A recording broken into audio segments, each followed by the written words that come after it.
ang nais po nating mangyari ay sa ating journey as a diocese, meron tayong plano, yung plano. Ngayon, saan tayo tumutungtong? Ang pwede lamang nating tungtungan ay di yung nakaraang sinod.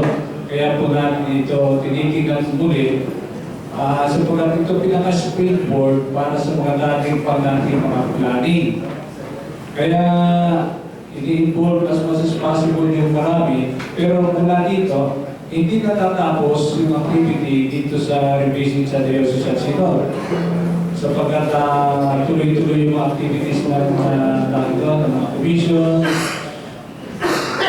Yung dating ginagawa, ituloy lang. Ang mangyayari bago ay i-organize natin yung ating sarili para magkaroon tayo ng another plan.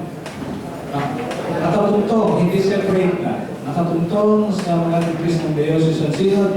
Mula doon ay magkakaroon tayo ng plano para sa diocese kung paano natin ito gagawin proseso. At dahil dito, mamaya ay bibigyan ko kayo ng mga papel sapagkat dahil ang target ay yung diocesan plan, kailangan natin isang key person dito. Kaya magkakaroon tayo ng isang full-time pastoral director. Ngayon ay meron ikapos sa inyong papel mamaya at susulat niyo yung inyong propose na full-time na pastoral director.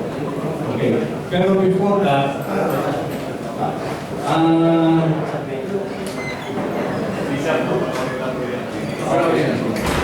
Father,